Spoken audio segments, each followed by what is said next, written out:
You know, not that we're trying to go hard on the merch there, but you know, buy some badges. Anyway, and then the tribute act came on while the band was still playing. Very good.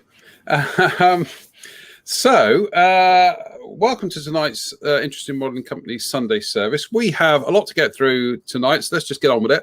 No, let's just go for the usual. We're going to rattle through a 90-minute show in 15 minutes. Yeah, let's go through the usual, completely unscripted ad libs. Sorry, what's it say? How are you, Drew? How am I? Yeah. I'm all right. Yeah. I'm all right. I'm a bit. It's been a funny old week, hasn't it? Yeah, it has been a funny old week. Another,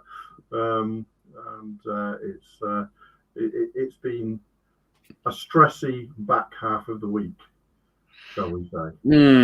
Yes. Not just because of Thursday, but also some stuff that happened on Friday that was COVID related.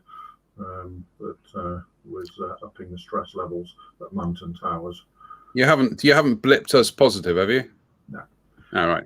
But there was an incident at work where somebody's tested positive, and so the pingdemic just went through the workshop like a dose of salts.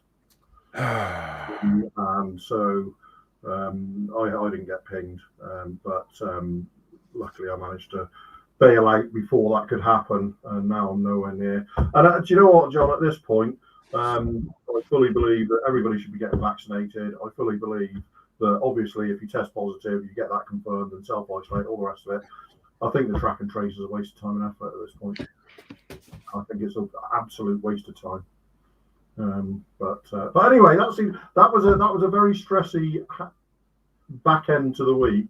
Yeah, we'll talk about what happened on Thursday afterwards. So right. Drew's sound is terrible this evening. Yeah, you are sounding a bit like you're at the bottom of a submarine or something. Well, I swapped microphones because you were complaining about a delay in the.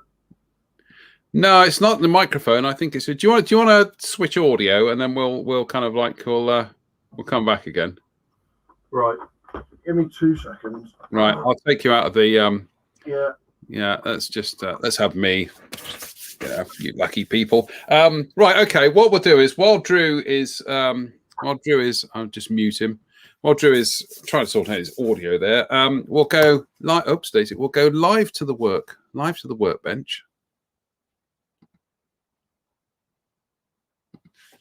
And I seem to have disappeared now.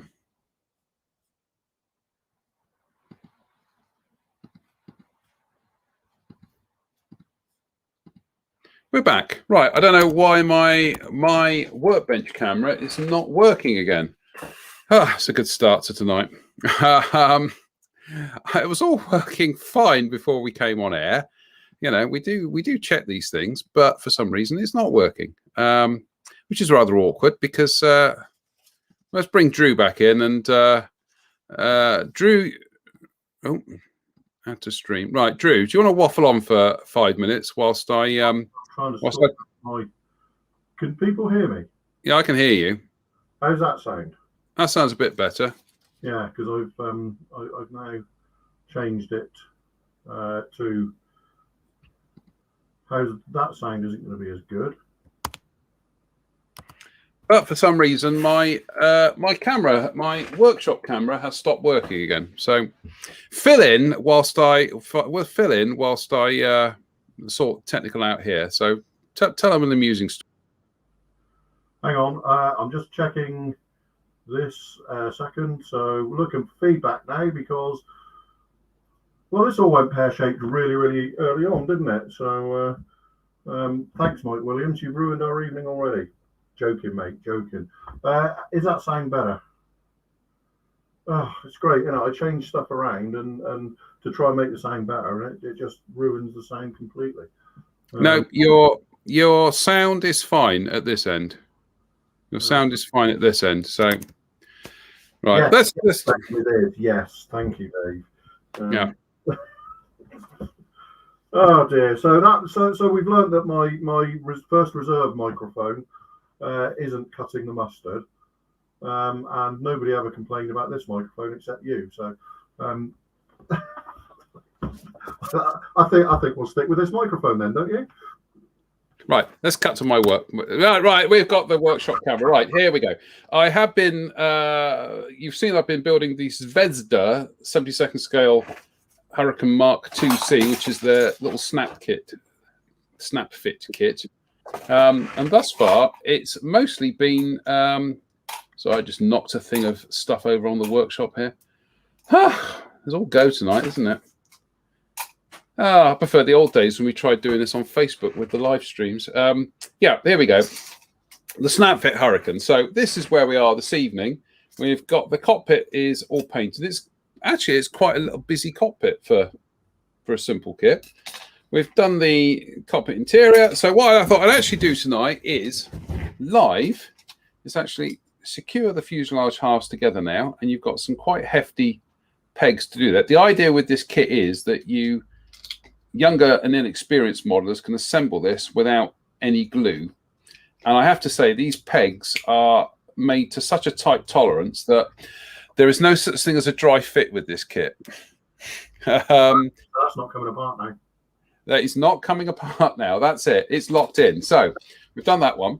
And as I said on the pop-up live, rather ingeniously, Zvezda have molded the leading edge around like so. So you're not getting a seam line here to deal with. You've got a mold part line to deal with, but that's much easier than any kind of seam. So, and you'll see here how they've got these bits how the lights lock in.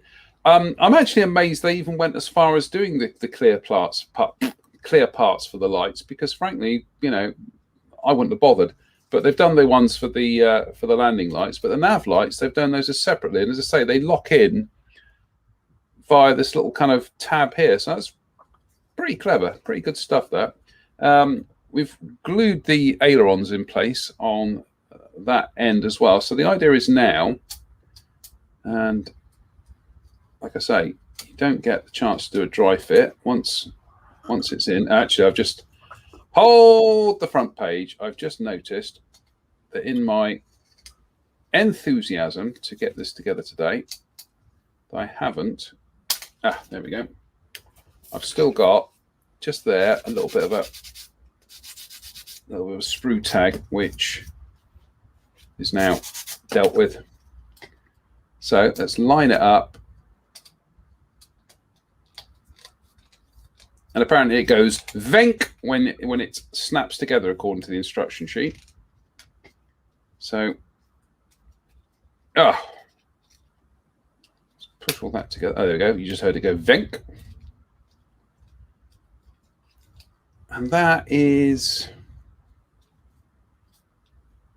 pretty much in place. Now, the awkward thing is you're then left with a seam running along there where the flap is, where there shouldn't be a seam. So, okay, that's going to be a little bit of a compromise.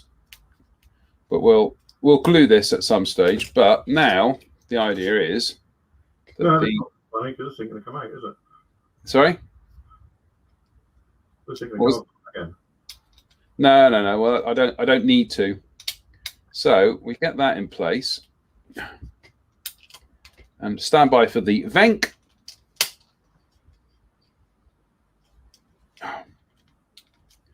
Goodness me. There we go.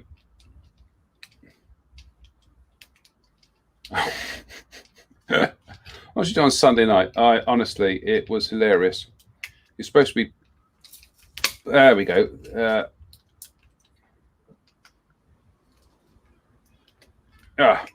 That's in. It's not seating. It's not seating perfectly though, and I'd like to know why it's not seating perfectly, because we're left with a little bit of a gap, top to bottom there. But I think that just goes to show that if you want the better results, you need to glue this together. But there we go. But I got to say, I do like the way once that's kind of clamped and glued, that's a pretty invisible join, isn't it? And the same on that side.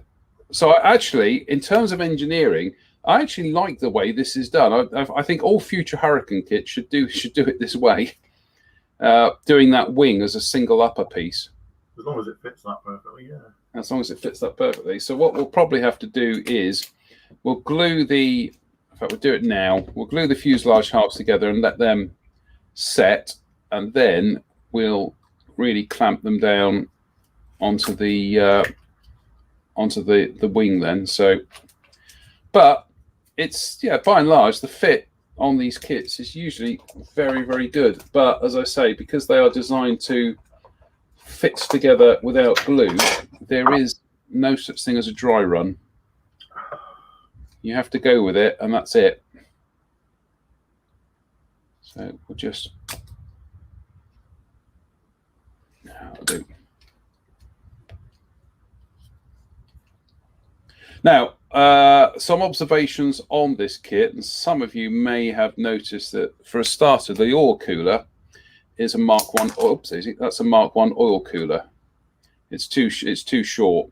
The Mark 2 has had a slightly longer version. There's also, as we noted on the Facebook page, that the spinner is a little bit on the blunt side. And there's also that kind of weird tread effect on the wheels, which makes me wonder whether or not they've actually measured up a kind of preserve one in Russia. Well, they have paints because the spinner's wrong as well, isn't it? That's what I mean. The spinner is... Spinner's off a Constellation. Oh, is it? Oh, right. Okay. Yeah, definitely. Apparently, that fits the diameter of the rear of the spinner of a Constellation spinner fits a Hurricane nose perfectly. So that's what they've been using. Fine. So that'll do. Let's clamp that together. So yeah, we will clamp that wing down, or fuselage onto the wing once the fuselage halves are dry together. But yeah, by and large, there are some things I do like about this in terms of how they've broken it down. There are some things I don't like, and like I say, having that split running along there, it works. I don't know. They could have almost have actually molded the flap to the upper part of the wing, and then the only join you're actually having is running along the actual outline of the flap. But where they've done it as actually running through the center of the flap, that's you know. Anyway, there we go. Bit of live modeling there. There we go. Apparently, my acoustics are still really bad.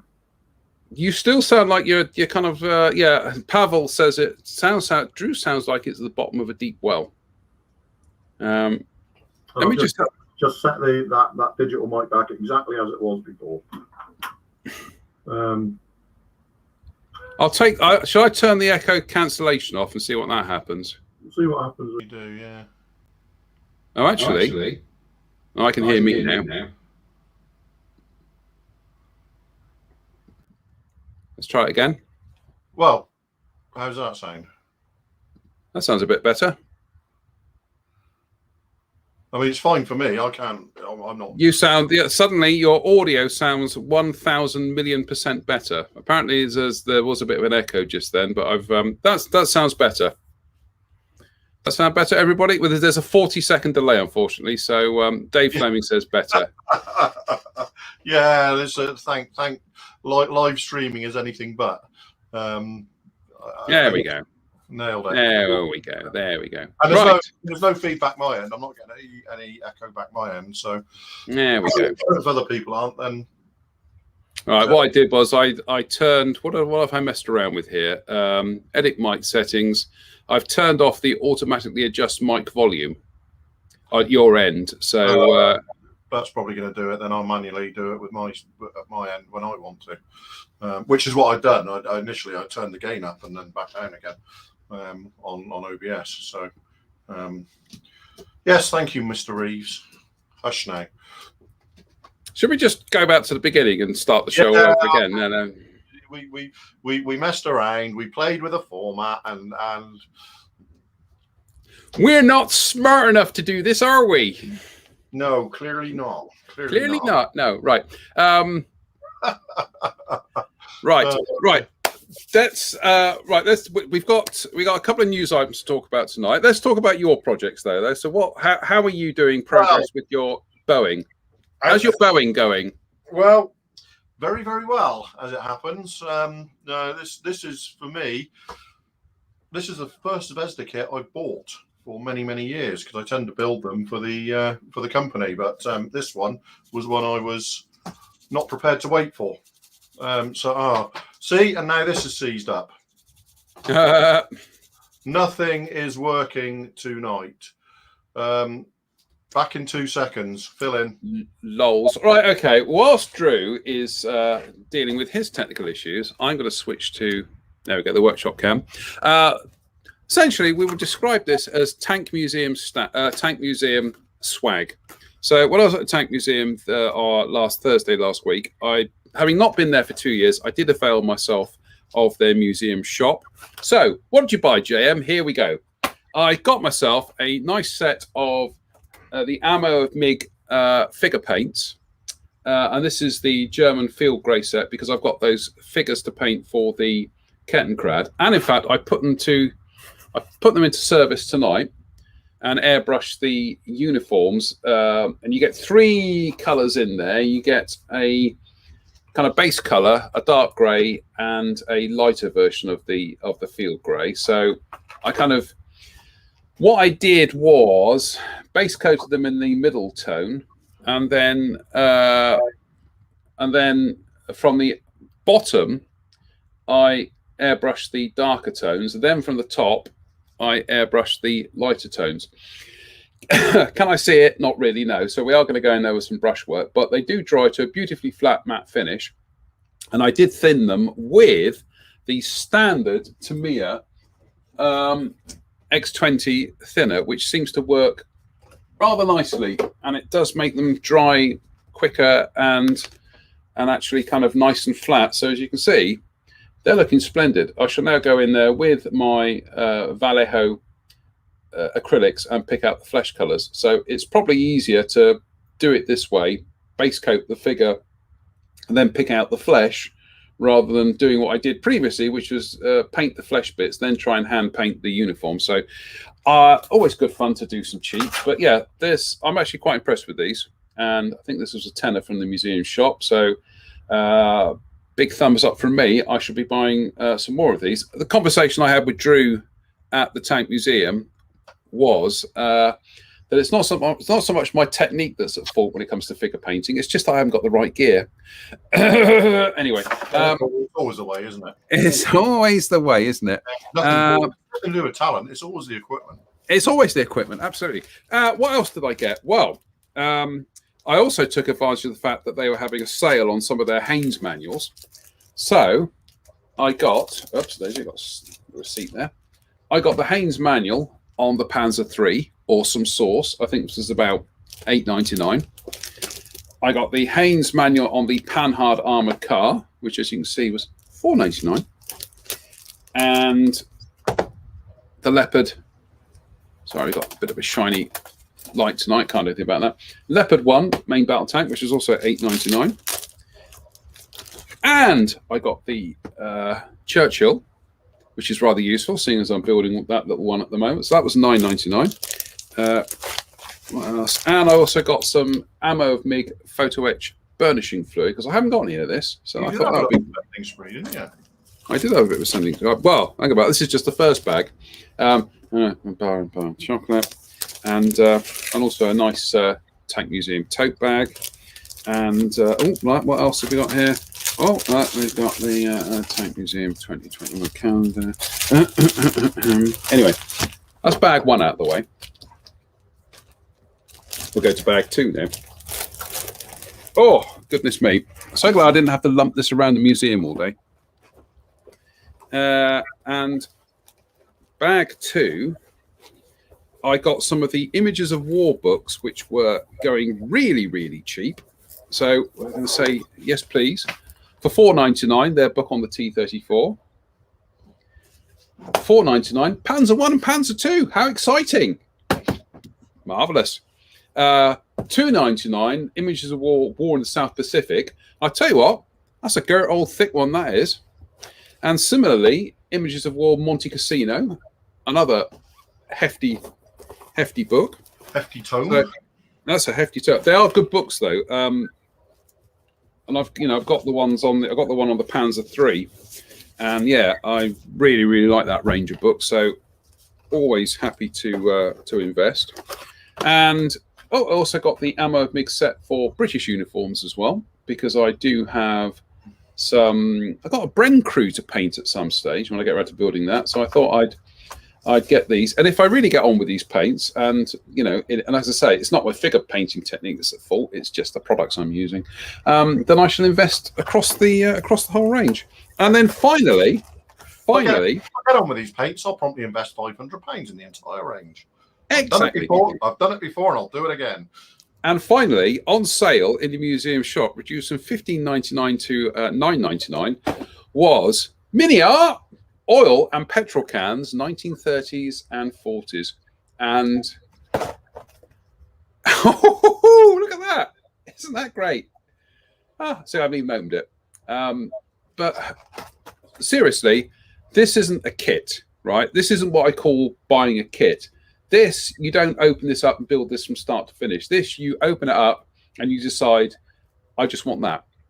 And then you come back and use it. These bits will be... You just dip into it as you're building a video or something. It's just those, they're the kind of things that you just have on the shelf. Yeah.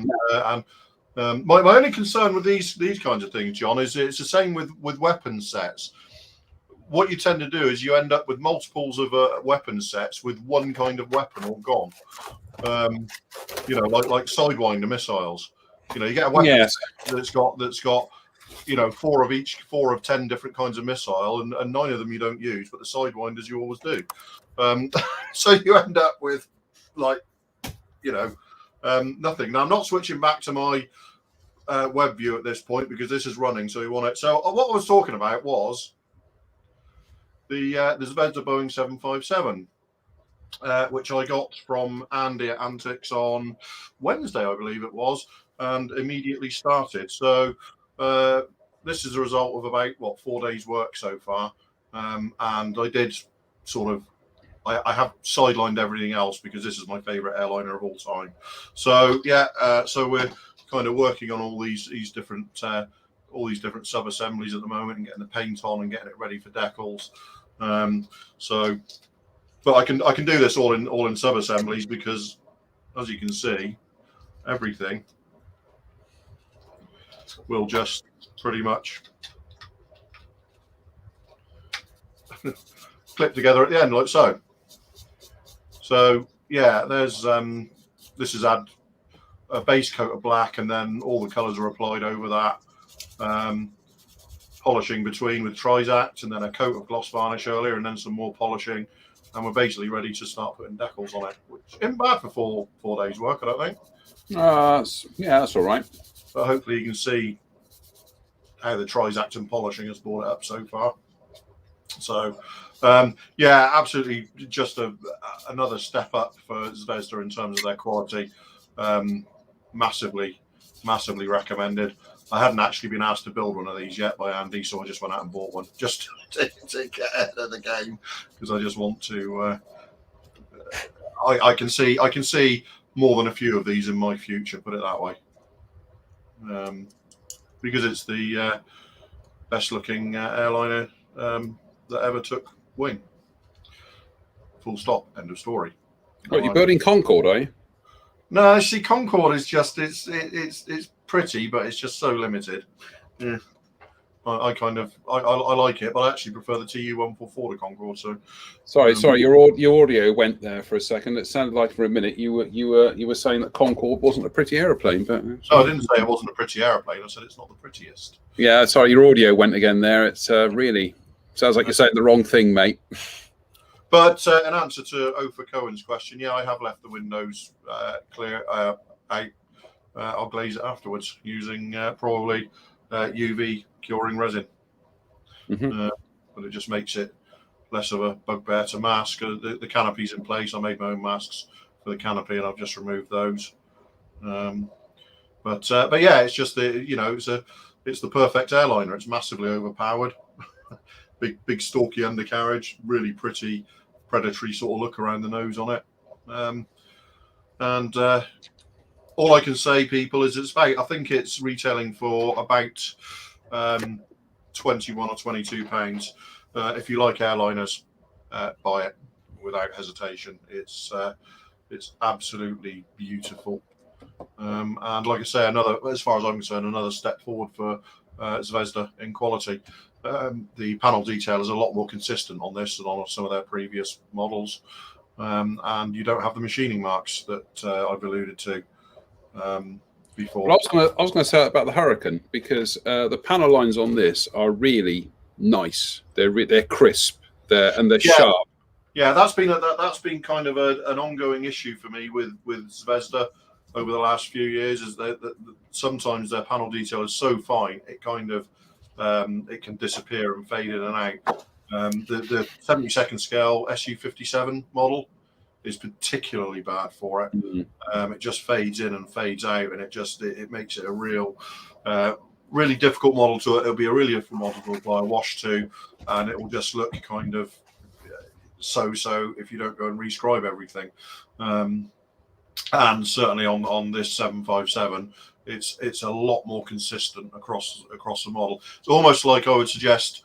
It's almost like they've switched to using 5-axis machines to do the tooling now. It feels like that kind of consistency around, because a 5-axis machine can follow the contours much better when it's doing fine detail. So it kind of feels like that's the difference to me. I might be wrong, but that's what it feels like. It feels like there's much more of a 5-axis thing going on with the tooling here. So, yeah.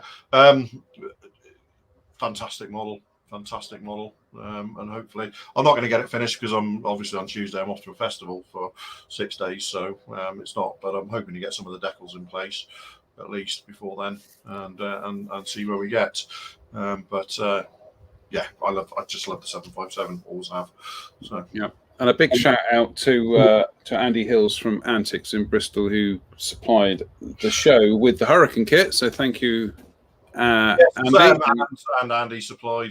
Andy was the one who sent the 757 through to me as well. So thanks to Andy for his prompt, his prompt attention, shall we say? Yeah. So got a question here. Oh no, wrong one. Stephen Pryor says, Drew, was your undercarriage molded okay? He's talking about the aeroplane. Drew, was your undercarriage molded okay? As some kits appear to have short shot parts. Very good.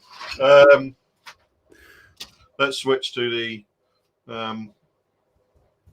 So no, mine's absolutely fine. There's a little bit of a breakage here, which is just part of how it was transported on the brakes. Yeah, no, I've got absolutely no problems at all with that. Everything appears to be fine on my model. Your undercarriage is fine. My undercarriage appears to be fine. So what can I say? Not going to say. Yeah, so like I say, anticsonline.uk, and the Hurricane is right about the £8.50-60 mark, which I think that's pretty good value for money. I think, yeah. I mean, Zvezda continue to be some of the best value for money kits out there. I mean that Boeing 757 is about £21-22, which for a mid-sized sort of airliner in 144 is really good value for money. Especially when you look at some of the other people like Eastern Express who are probably charging £60 for that sort of thing. And in fact, I was just going to say, I finally got to the bottom of what that French scheme is in their upcoming 76mm Sherman that they're doing. Okay, yeah. And it is a 76mm turret. But that's supposed to show the 76mm Sherman, which will be coming out in the next couple of months. Again, that's going to retail around about the 25-26 quid mark. So it has got the 76mm turret on that free French one. Yeah. Suddenly, so that's join the back of the queue, Tiger, because that's what I should be building, doing that French one, because that's really nice. I put a link up on the page for that, and it's in fact I might even try and find it for the end of the show. And in fact, one of the things we do want to talk about in the second half of the show is actually recommendations for a 48 scale kit suitable for 48 scale aircraft kit suitable for an inexperienced modeler. So we'll come to that in the second half of the show. But I think we need to get on with some news. Yeah, after our tangentially wanders. Whilst the technology is working, let's get on with the news. Yeah. And the thing is, you know, with all the technological problems we're having tonight, show is starting to go down like a lead balloon, which is quite ironic. Because we're talking about airships. Yes. Yes. Tacom have decided to get into the airship business, and they're doing it. Is there a Q class as well? They're doing 2 initially. They're doing a P class and they're doing a Q class. And a Q class. Yeah. Which, as you can see from that, even in a 350th scale, it's half a meter long. You know, these are. It's easy to forget that airships were absolutely enormous.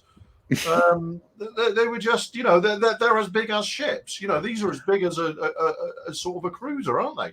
I think that's the thing that's going to be fascinating with these, is because they're being done in a ship scale, and because they were almost kind of like aerial naval vessels, weren't they? Yes, very much so. Yeah, that you can do that kind of comparison, because you can build a 350 scale ship and then have this alongside, and then it will really sell. How big? And that was only 466 millimeters long. That's a relative tiddler. Yeah. But yeah, it's just it's an incredibly brave thing to do, isn't it? It's a really brave thing to attempt to do some airships, because of the way they're made as well. They've got to be really, really well tooled. Mm-hmm. You know, because of all. Well, you look at that. You can see on that box out there all the facets and stuff like that. You know, that's got to be as well tooled as like an F117 would have to be. Yeah. You know, and I'm kind of I'm not sure I'm interested enough to want to build one, but I'm definitely interested enough to want to follow other people building them. That makes sense. Yeah. That said, if somebody threw one my way and said, "Here, build that," I'd probably be favorably disposed to giving it a crack. And it's kind of like it's a style of model, or a kind of a genre I've never really heard any particular clamour for. No. Do you know what I mean? It's not, you know, you don't hear people saying, "Oh, I wish there were more airship models." That doesn't tend to happen. No. Which kind of means that, like I say, to me, that makes it a particularly brave thing for Tacom to attempt. I don't know who Snowman Model are. Designed, supported by Snowman Model. I don't know who they are. But I'll certainly, I would kind of hope that they would be successful enough for them to look at, as Dave said there, some of the British stuff. It would be nice to sort of almost open up a new genre of plastic models. Mm-hmm. You know, and see where that goes. So I wish Tacom every success in the world with it. Although it doesn't. I was going to say it doesn't particularly float my boat, but I thought I was going to say they're a rising name within the industry. Dave says, as Bruce Dickinson said, the Titanic fits inside. It doesn't, Dave. This is alluding to the R101 and the Iron Maiden song "Empire of the Clouds," and the lyric says the Titanic fits inside. It doesn't. I looked it up. Sorry, Bruce. Because we're just that level of nerd, aren't we? I stopped the track when I first heard it and thought, "I'd have to look that up." But for your interest, which one was it again? The P class, wasn't it? P class. Yeah, the P class one is that long. Actually, when you look at it like that, it actually suddenly seems a lot more manageable. It's a big lump, but I don't think it's a big lump, but it's a fairly simple shape. Hang about. You say that's manageable. That is in length. Oops, Daisy knocks camera. In length, that is still longer than that cutting mat. Yeah, I mean, I'm not saying it's small. I'm saying it's not unmanageably big. But that's in 350th scale. So yes. I'm intrigued, shall we say? Yeah, I like that. I like that. Yeah. Nice thing to branch out into. Yeah.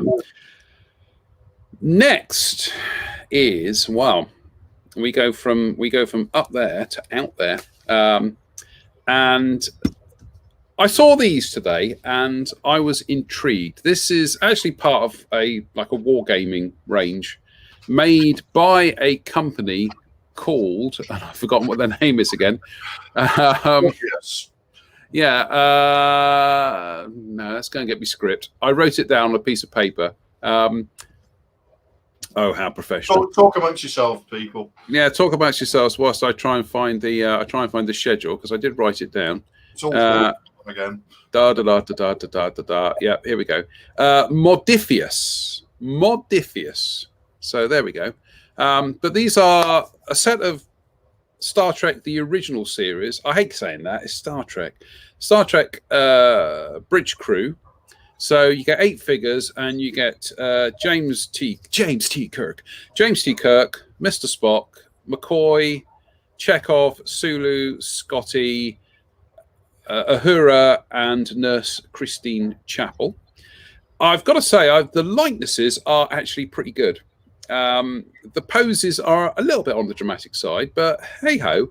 And yeah, like I say, these are primarily for kind of like a wargaming system. But I think if you're a bit of a Trek head and you wanted some figures, and these work out, I think the box set is about 40 quid, so it's not cheap. But that works out about £5 a figure, which I think isn't too bad. And they're 37 millimeters. That works out at about 1/57th scale. So they're going to be, a manageable size. But I saw these and I thought, yeah, I really like these. I think they look really good. And what do you think? I don't know. I'm kind of that is an awful lot of money for what's in the box. Is my first thought. I mean, 40 quid for that. That does strike me as being a lot of money for what you get. But you see, your problem there is it's a licensed product, and Paramount don't hand out Star Trek licenses for free. And as we've always discussed on this, if people buy it, then it's a success, isn't it? Yeah. The final arbiter of whether something like this is a success or not is whether it sells. And that will probably be the best judge of that will be if there's anything that comes after it. Mm-hmm. Same. It seems odd, people like Paramount and all those kinds of people, charge lots for licensing fees. And, as far as I'm aware, people like Zvezda and people go to Boeing for licensing and just get given the license. Mm.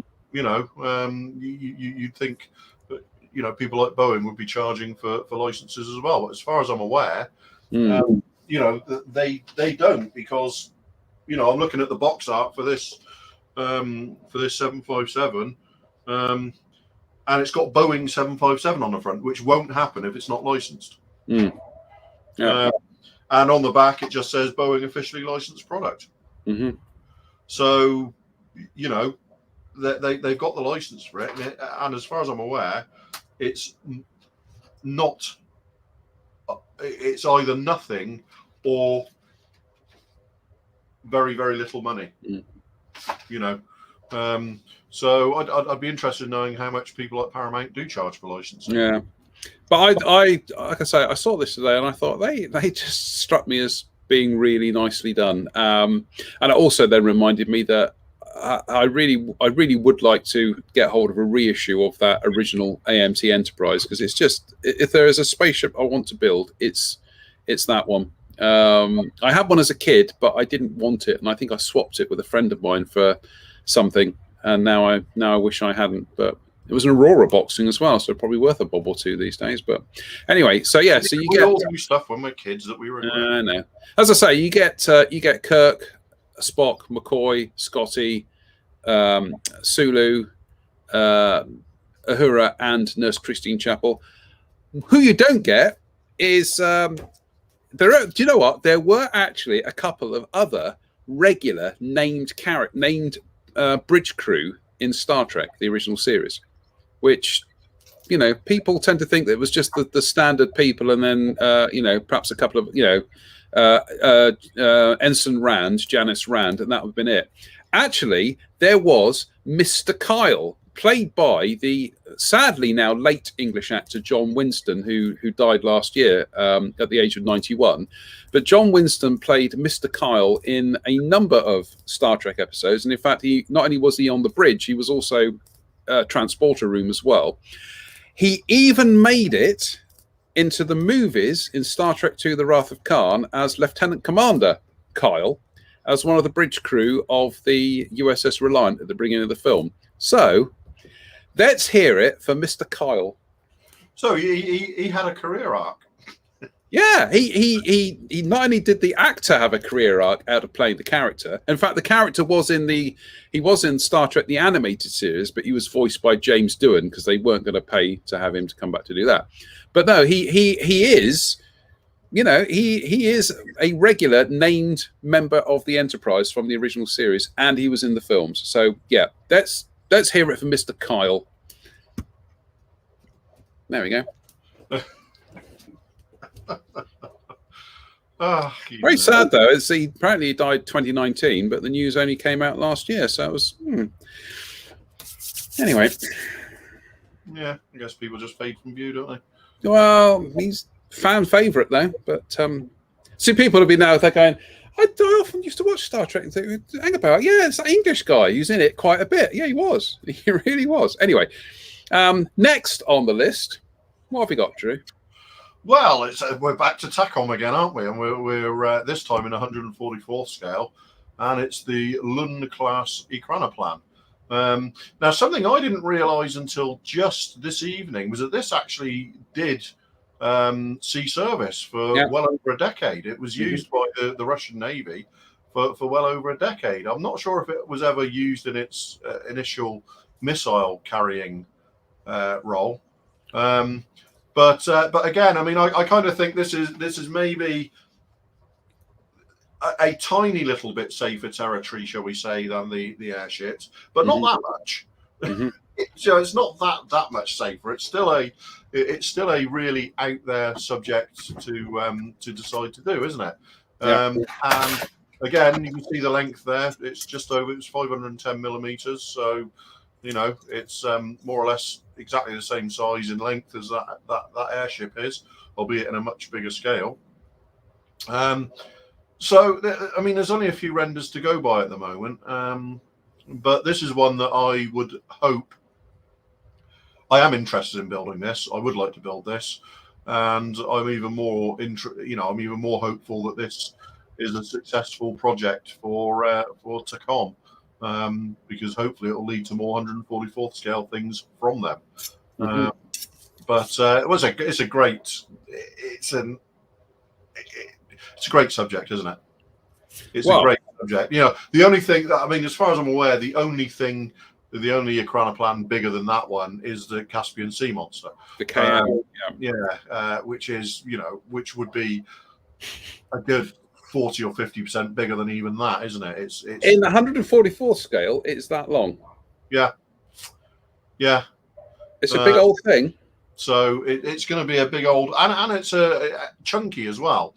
It's not like an aeroplane where it might be long, it might have big wings, but when aircraft get to that sort of size, like the Boeing 747 and stuff like that, they're a lot more proportioned, delicate. Yeah. Whereas that is quite clearly a big chunky beast in every sense of the word. Yeah. But it certainly made me go off to Wikipedia and have a little look through the history of it and things like that. And yeah, I really, really hope it means that they will look to do other 144 scale oddballs, I guess you'd call them.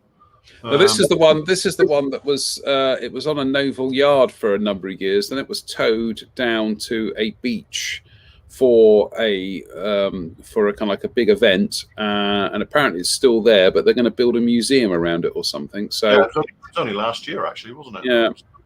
It's like I say, people tend to confuse this with the Caspian Sea Monster. Hi, Spencer, if you're watching. And it's not. It's this is big.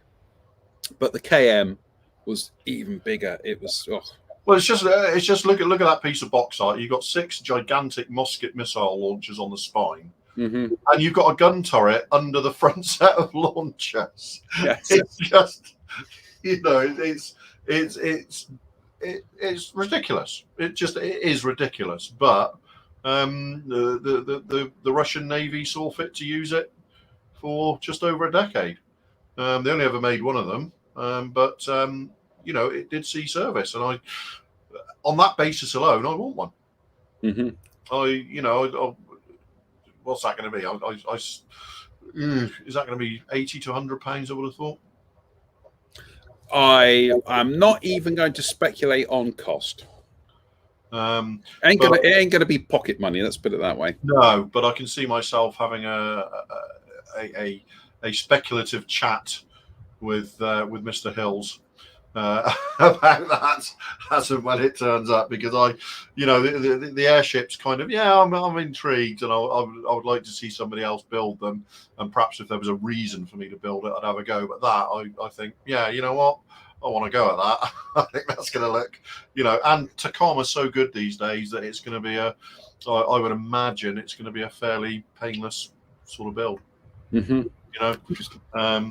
So it's great, isn't it?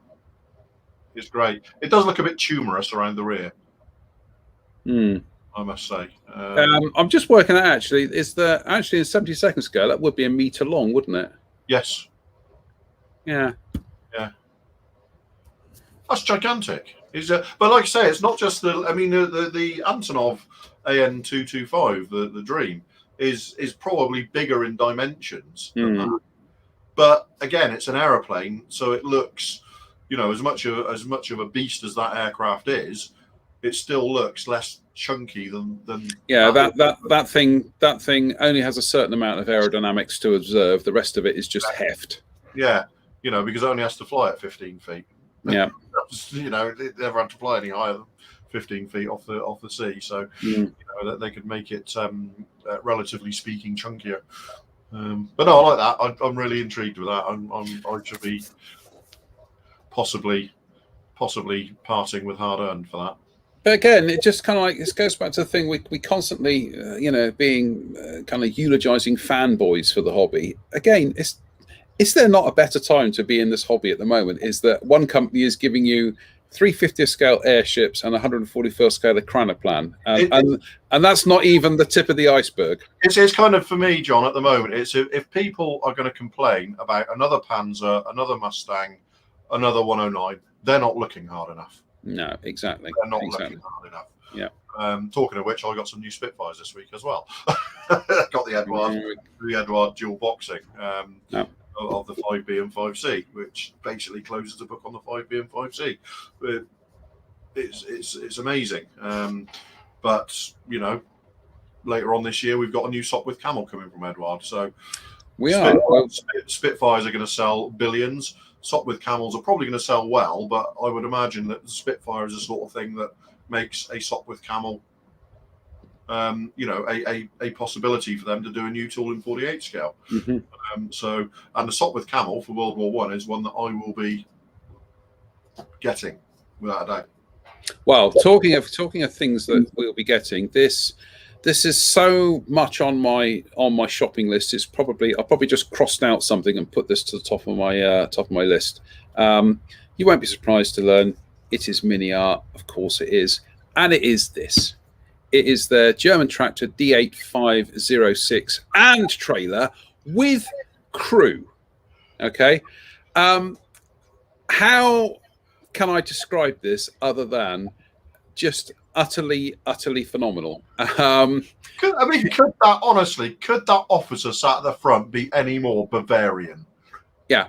The figures in this, even if you're not going to use them in this kit, I actually interrupts himself there. Would not be surprised if MiniArt actually sell these figures separately at some stage.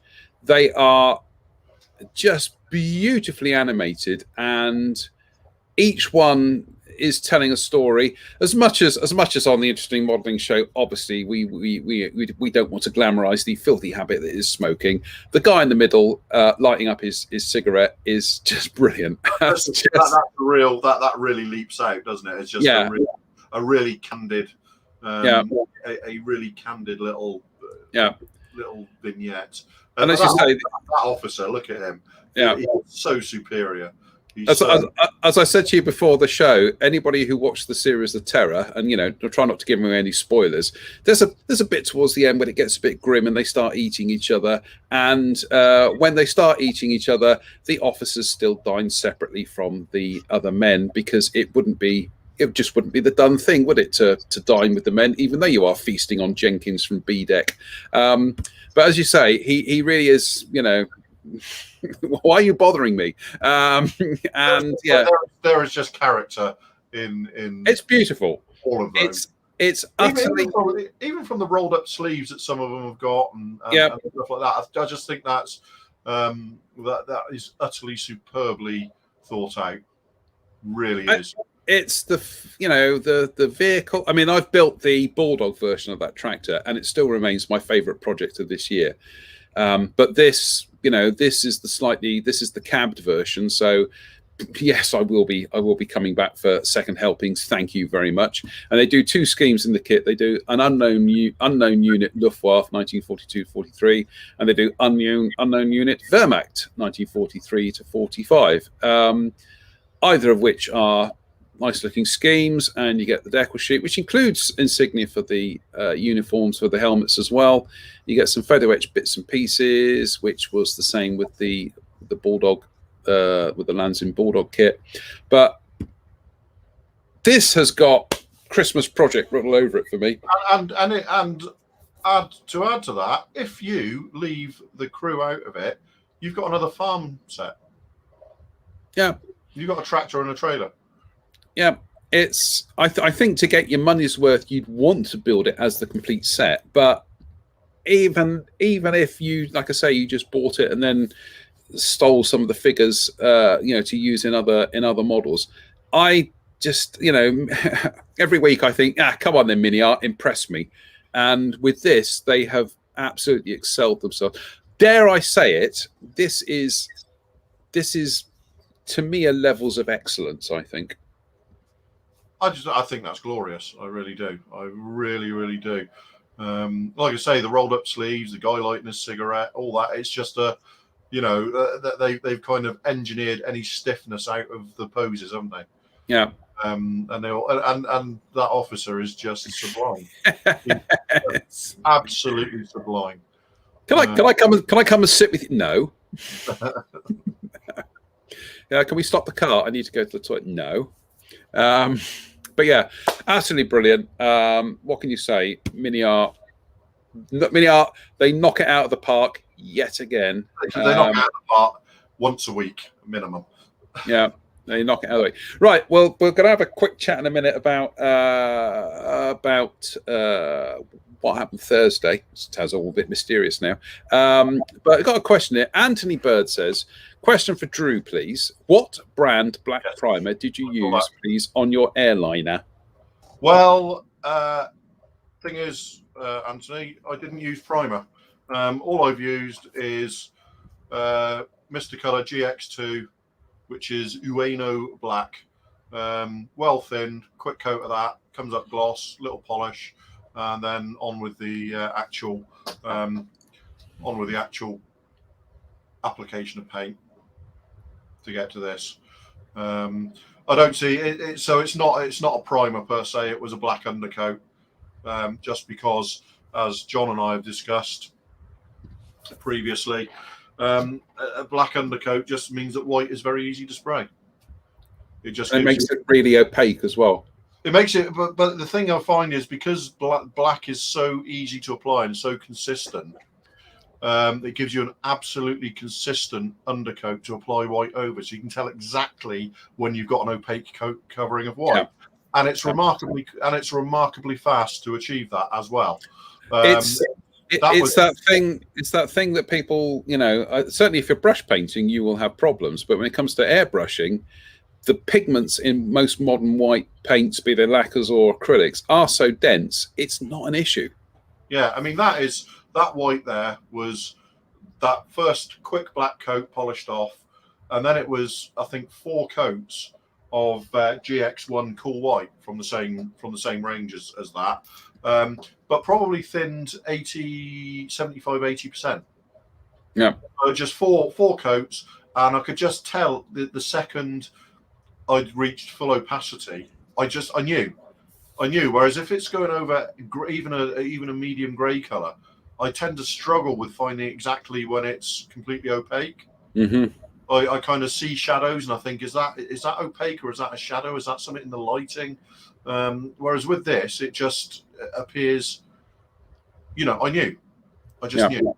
I think it is because it is the opposite. It's the biggest contrast you can get. Yeah, and I mean, I know that we had a brief discussion yesterday with Jennifer, and she disagrees wholeheartedly with the black undercoating thing.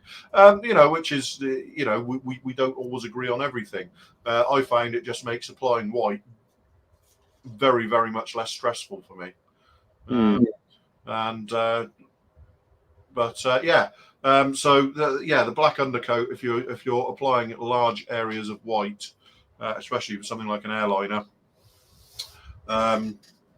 I just think it works. I think it works. And the other thing is to apply a very, very heavily thinned coat of white and walk away. Don't try to build it up. Apply a very, very light coat, walk away, come back an hour later, give it a light polish, apply another very, very light coat, walk away. I think a lot of the problems with spraying colours like white are that people try to build it up into an opaque coat in one go. Although I did do that. I did that with when I was trying out the Tamiya lacquers, and I decided to do that on a test mule here, and I just kept going and going and going with it to see at what stage would the paint go enough, right? It didn't. It just kept going and going. And then about 5 minutes later, I tried scratching it because I applied it to bare plastic, onto bright blue plastic. I tried scratching it with what nails I have, not sausage. I then put some tape on there, burnished the tape down. In fact, it's on the video. There's a video out there. You can see me doing it. Tried ripping the tape off. Not a speck. So yeah, white over dark colours does work. Well, I would even say not even white over dark colours, white over black. Yeah. I think even I've used varying shades of grey in the past, and it just doesn't have the same impact as just using black. Yeah. Black is just the way forward for that. Very much. Black. Going all Charlie Higson here now. Right, we got to the hour mark, so we are going to run over tonight, but that isn't a problem. We got Joe Pestegalici says, red-shirted guys never made it long enough to receive a name. This is true, although as Brian Wilton points out, Scotty was a red shirt. He was, as was Mr. Kyle. And let's just scroll down. Joe again. He says, actually, Dave Fleming says that MiniArt tractor would go well with the Border Models 109. Yeah, I think it would. I think that's a kit I've got to get hold of as well, to add to the millions of other things to get this. So this is the thing, right? To add millions of other things you'll never build. I'm building, matey. At least I never said that, John. Hey. What I said was to add to another thing to the many things you'll never build, because God knows enough of the stuff I bought this year I'll likely never build. Joe says you could load that trailer up with sheep, pigeons, fruits, and vegetables. Yeah, there's a lot of kind of like cross-kitting from MiniArt that everything kind of works together. You could load it with sheep, pigeons, fruit, and vegetables, and never step out of the MiniArt. You could, yeah, you could have an entire modelling career just building, MiniArt stuff. I love them. I really do. Anyway. Right, let's crack on, because we do need to talk about Thursday. Right, Thursday. What happened was we had I was down at the Tank Museum on business, and decided to meet up with Drew because I haven't seen him for 18 months. And let's just say, despite the best efforts of the Tank Museum, who were running it, doing the entry purely on pre-booked tickets, and these were limited numbers of pre-booked tickets, so it wasn't like normal open house. It was very, very busy. Very, very rammed, wasn't it? It was absolutely rammed. Now, again, this isn't a criticism of the Tank Museum. The problem you had was, unfortunately, people didn't seem to, how can we word this diplomatically, Drew?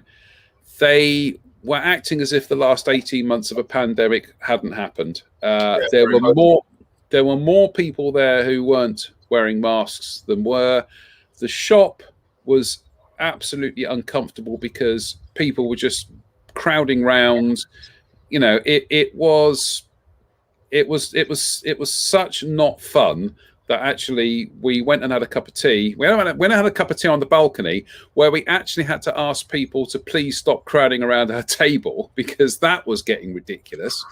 And sad to say, I only got to see Drew for probably about 45 minutes, an hour, and you just had to get out of there, and I didn't blame you. Yeah, I mean, the problem for me is because I'm going to a festival this week. Yeah, I don't want to run any risk of contracting COVID before I go to my festival. Yeah. Now we were both masked up. Yeah.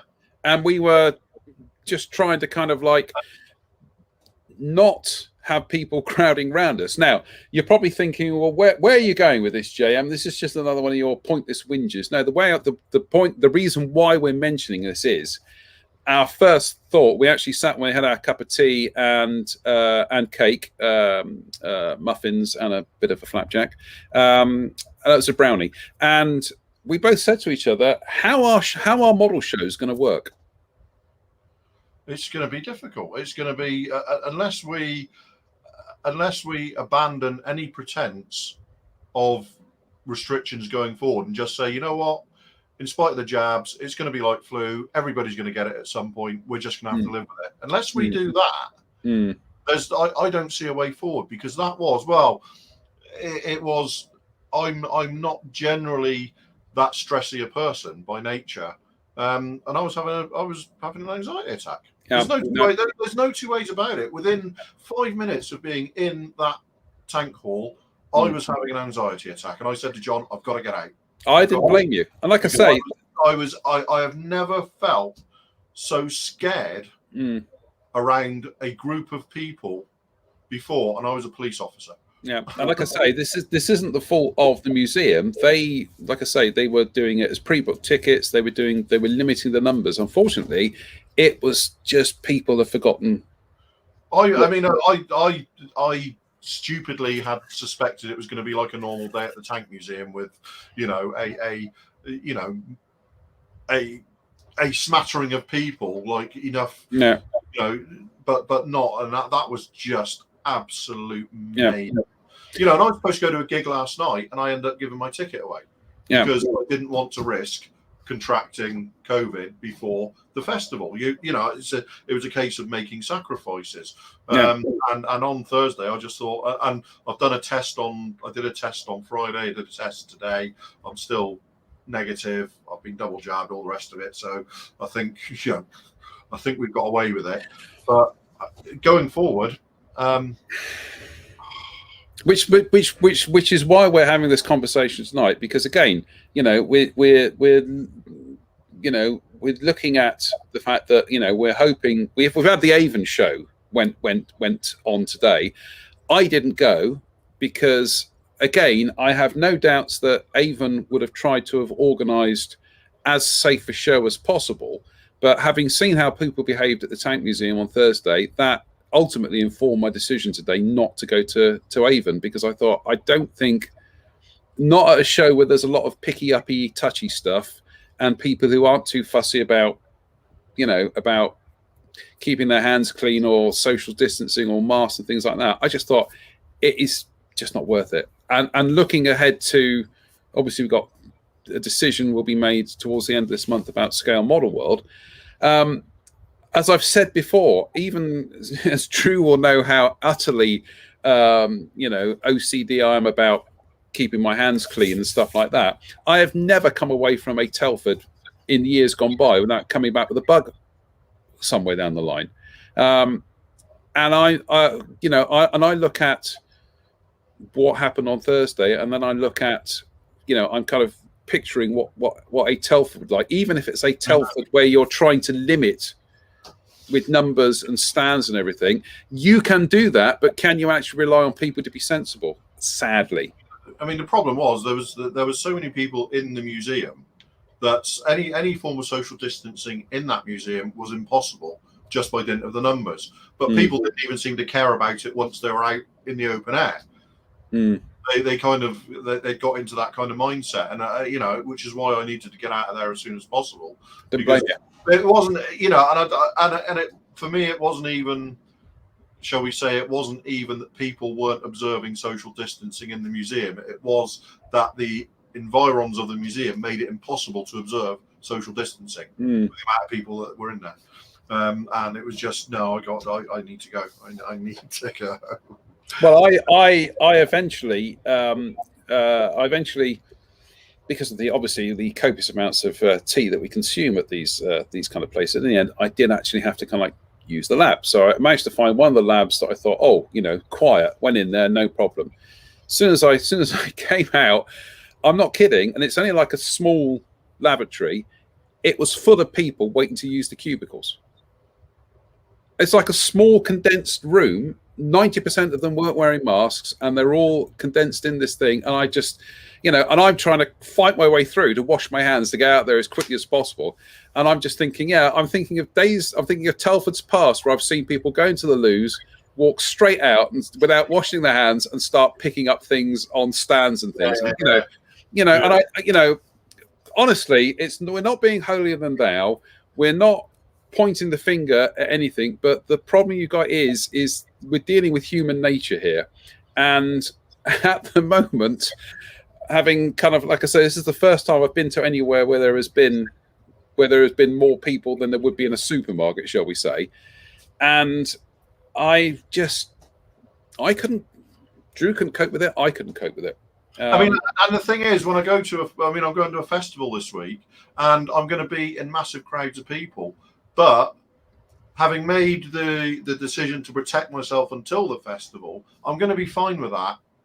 On sort of, I may well get COVID out of it, but because I've sort of made risk assessments going through and gone, well, I haven't been to a festival for 2 years, so let's go to this one and see what happens. But I'm probably going to be I'll be far more relaxed about being in crowds there, because I suspect people will be far more,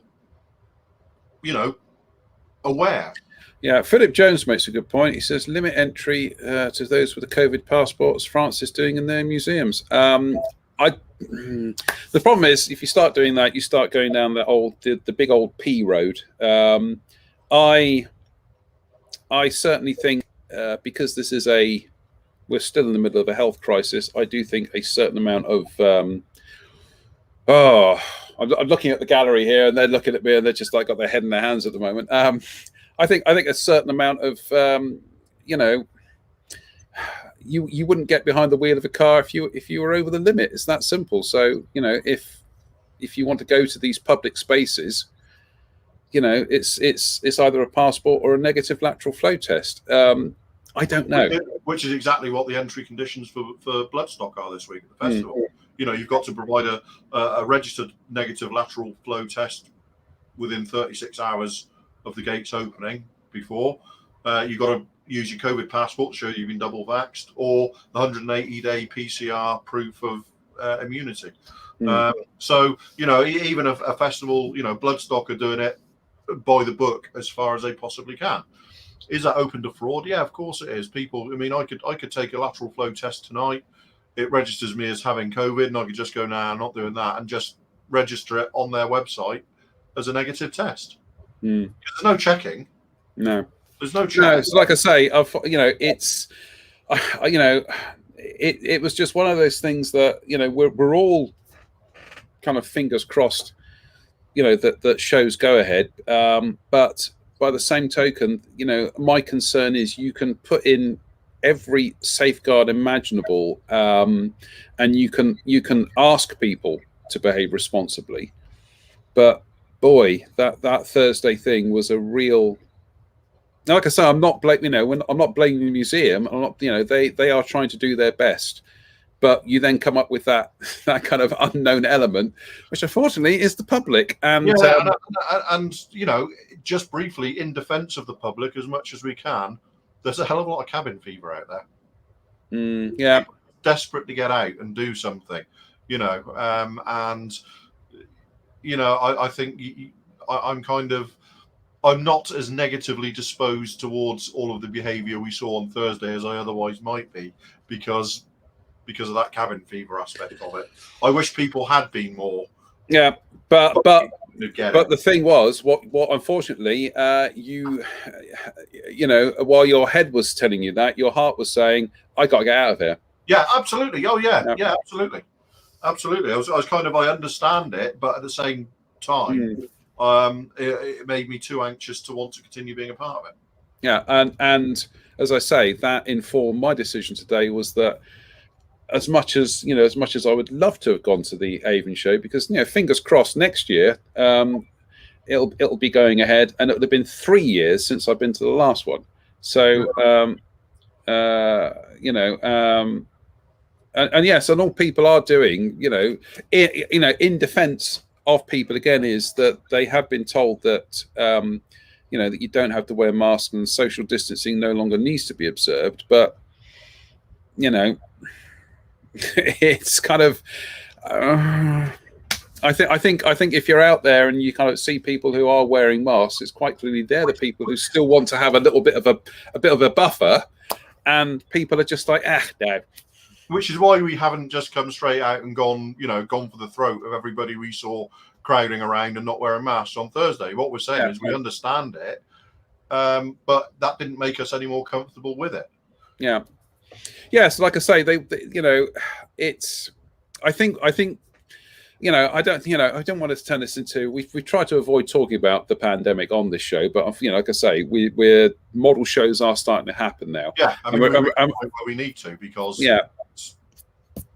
and we're in, and like I say, we're in a crucial period now where you got to keep an eye on the numbers to see what the infection and the death rates and the hospital rates are going to be. This is also the summer, and it's the school holidays. So as we start going into the autumn, and all the kids are back at school, and we start going into what is traditionally the more kind of like cold flu season again, as the weather gets colder and yada yada yada, is you just got to sit there and think it's like a storm. It's either going to blow itself out, or we're heading for another lockdown. Right. Well, so we try not to be down here, people. We are trying to remain positive, but in the best sense of the phrase. But like I say, situations like this are informing decision making, and as I say, no, I wasn't going to do Avon today. So sorry to everybody at Avon who probably put on a very good show, and there are probably lots of people who enjoyed it. Personally, I wasn't going to take that risk. So yeah, and I'm taking a calculated risk this week. But everything I've done protecting myself in the previous 6 weeks has been on the basis that when I take the risk, I want it to be worth it to me. Yeah. And that is why, a 5-day festival to me is more worth that risk than like a one evening gig last night or an afternoon in the Tank Museum on Thursday or something like that. So, yeah. Kat Ludwell says, totally agree with all you're saying. Gutted not to go to the Avon show, but it would have made me far too anxious. Yeah, likewise. Absolutely likewise. And Dave Mummery says, even if I was going to Telford, which I wasn't anyway, I wouldn't be going. Yeah, exactly. Yeah, it's very tricky, and these are big, tough individual decisions that people have to make. As I say, the one thing that really kind of like alarms me about model shows is that there's people pick things up, they put them back, people pick things up, and it's just that kind of it's a smorgasbord of a breeding ground, isn't it? for transmission. So, yeah, as and Ray Borman says, stay home, build models for a while longer. Well, I think one way or the other, we're probably going to be putting on another festival in November, Drew. It's going to be quite possibly, yeah. No, what I'm thinking is possibly if people take the decision, if Telford goes ahead and people take the decision that they don't want to go, and you and I decide that we're not going to go, which again is going to be an informed decision. Yeah, I guess we're going to discuss that finally in October sometime, aren't we? On the lie of the land, how it's going, and make it. And Dave makes a good point. So I've not spent 18 months protecting myself to throw it all away now. Yeah, precisely. The thing is, though, I mean, for me, it's like we spent 18 months doing this, and I haven't ever felt anywhere near as threatened as I do now when we're just starting to, when all the restrictions are being. I've never felt. You're not a football fan, you see. But I tell you what, is when you are 3-0 up, right, and it's suddenly something like about 10 minutes to go in the match, that's when you're the most nervous, because it's like we're that close to winning the cup, and then anything could happen within the last 10 minutes. That's exactly how it feels. We got this 1 week left of this, isolating with test and trace. And stuff like that, which is, the wheel has come off that without a shadow of a doubt completely. And it feels like we're taking, we're at higher risk than we've ever been. Yeah, it's. I know. We look. Let's not dwell on this. Let's not dwell on this. We'd probably. Like we have. We probably ventured into an area that is beyond our pay grade tonight, but it's like I say, it's. Well, no, I don't think so, because we need to discuss it, because we're all modelers and we were all looking at, a large majority of the viewership here. We're looking at possibly going to Telford. Yeah. So discussing what's going on with museums and concerts and whatever is as far as I'm concerned, it's perfectly in line with what we do here. So I don't have a problem with it. We kept away from the political aspect of it. We've tried, our best not to apportion blame anywhere, and we're just discussing the logistics of it, if you like. Jen says there she's not doing Telford even if it is on. These are, and these are the people that I want to see at Telford. These are the people I want to see and spend time with, and whose company I look forward to. And if they're kind of, you're going to reach this tipping point where if they're bowing out, eventually you're going, well, it doesn't matter whether I wanted to go or not. There's little point. Well, I was trying to work out that, say, for example, we were asked, well, can you, still like to come, still like to do demos? For demos for a start, I would like a perspex screen, please. I want with a roof, because the last thing you want is you're trying to show things to people and they're kind of leaning over, and even if you're masked up, it's. Again, it's not slightly compatible, isn't it? And we don't know what the numbers are going to be like in November. Like I say, we're not talking down Telford, we're not talking down IPMS UK. We are just, if anything, as Drew said, we are saying this is what it was like in the height of summer. This does need to inform your thinking. Yes. I mean, my gut feeling at the moment is that it probably ought to be postponed for another year. That's my immediate gut feeling, because I think we're seeing here from the talk, the amount of people saying, I don't care whether it's on or not, I'm not going.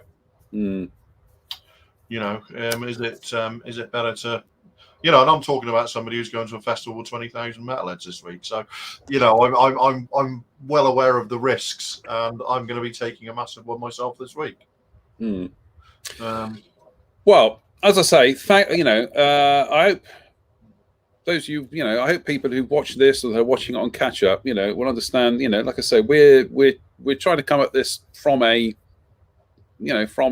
honest and genuine perspective of just asking questions, and like I say, we're putting our experience of what we've had this week and how deeply uncomfortable we were in that environment, and but like I say, other events. Yeah, Yeah.